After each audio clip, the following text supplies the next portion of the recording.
They should hang their heads in shame for having voted against that vital protection. He should hang his head in shame and is calling this a far-right bandwagon when we first raised this issue. Mr. Speaker, 4 victims on the Rape Gang Survivors panel have resigned.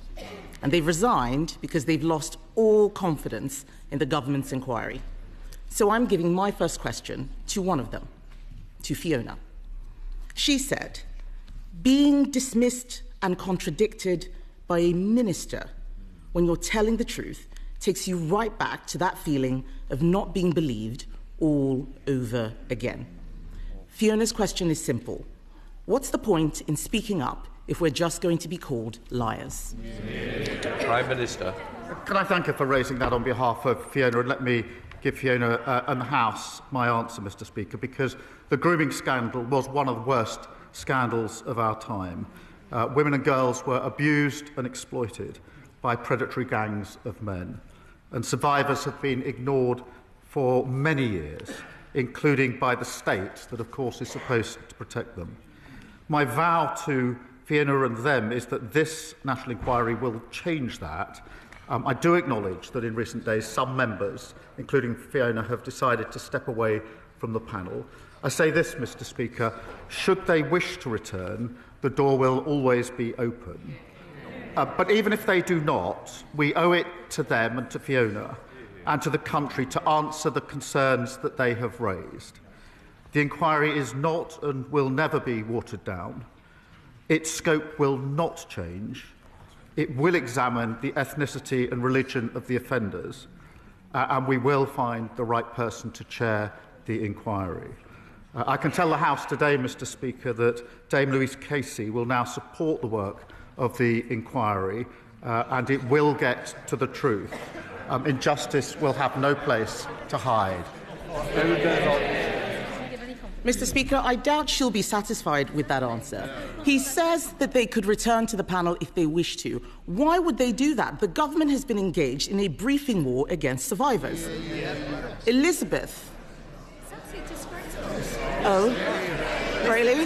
They say shame? Why don't they listen to what Elizabeth had to say? Why don't they listen to what Elizabeth had to say?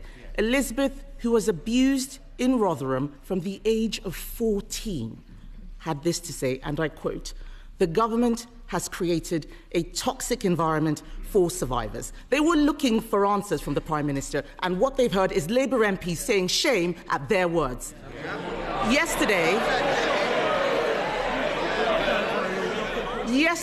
Mr. Speaker, the Safeguarding Minister said Elizabeth was wrong. Who should we believe? The Prime Minister's Safeguarding Minister or Elizabeth? Prime Minister. Mr. Speaker, let me put on record my respect for all of the survivors who've been through the most awful ordeals. And I want to thank those that have been involved so far for the work in the process. What we're trying to do is to get this right and have an inquiry with survivors at the heart. As the Safeguarding Minister told the House yesterday, that's obviously not easy. They've all come with difficult experiences. There are a wide range of views, understandably, and every survivor does bring their own painful experience to this. The survivors met the prospective chairs this week, and we want to have them to have the chance to engage. I want survivors to be at the heart of this. I want an inquiry that can get to the truth. These are the hard yards, I accept that, but I want to press on and get this right. Mr. Speaker, he says that he wants survivors to be at the heart of this, but in his first PMQs this year, he said we did not need a national inquiry. And when he did, all of these MPs cheered. They were nodding their heads, including the Safeguarding Minister. They voted against the national inquiry 3 times. Yes, they did. Yes, they did. They voted against the national inquiry. They voted against the national inquiry 3 times, so the victims don't believe them. They can say no as much as they like. It is on the record. They don't like it, but it's true. Now, one of the victims has quit. Contrary to what the Prime Minister's just said and what the Home Secretary wrote this morning, they believe that the inquiry will downplay the racial and religious motivations behind their abuse. Aren't the victims right when they call it a cover-up? Prime Minister. Well, let me reassure the victims and the House that the scope of the inquiry will not be diluted, and we won't shy away from cultural or religious issues. And, Mr. Speaker, it was me that commissioned Baroness Casey in the first place, who gave me her recommendation in relation to a national inquiry, and we have, in the 4 months since then, finalised the panel and trying to get the leadership of this inquiry right, with survivors at the heart. Mr. Speaker, in that period, we have also reopened 1,200 historic closed cases. I have long argued, Mr. Speaker, that the criminal route where it can be pursued is the right route for perpetrators. We've introduced mandatory reporting of child sex abuse. I happen to think that is a vital safeguard. I've been campaigning for that for over a decade. I asked the last government to introduce it, and that fell on deaf ears. And that mandatory reporting of child sex abuse is something each and every one of them voted against earlier this year. And we've given victims and survivors the power to seek an independent review of their cases. But, Mr. Speaker, in relation to this inquiry, I want to go as fast as we can to get the justice that is deserved. I want to ensure survivors are involved in that, and we're balancing the two to get this right, and I'll continue to do so. Mr. Speaker, he's talking about mandatory reporting. I will remind him what Fiona asked. What is the point if the victims aren't going to be believed? What would be the point of mandatory reporting? All of this is happening now. All he's saying is because 4 of those victims resigned from the survivors panel. If they hadn't done that, they would have continued with the watering down, which we all know that they were carrying out. So, yes, the victims are right to be worried. He also talked about looking for a chair. It has been 10 months since we first called for a national inquiry. 10 months. It is shocking that they still do not have a chair. One of the final 2 candidates, Mr. Speaker, has pulled out, leaving a former police officer that the victims don't want. What they do want is a judge. They deserve a judge. So, Mr. Speaker, we are talking now. We are talking about the industrial-scale rape of women and girls.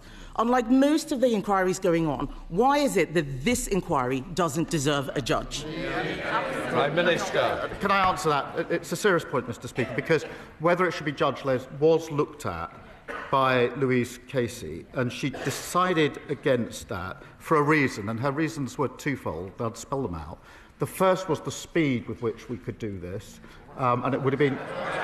They asked the question, and the first was the speed with which we could do this. The second is really important, and that is that at the same time as the inquiry, I was absolutely determined that criminal investigations would go on at the same time.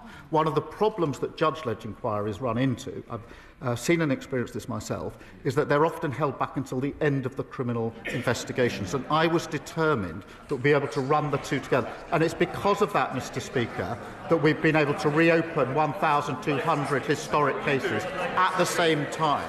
And, Mr. Speaker, she asks, what's the point of mandatory reporting that she voted against? I don't think she understands how it works. This,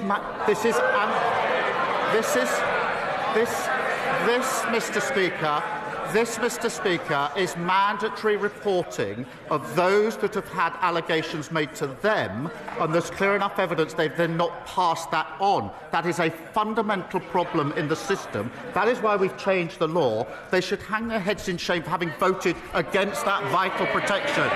He should hang his head in shame and is calling this a far-right bandwagon when we first raised this issue.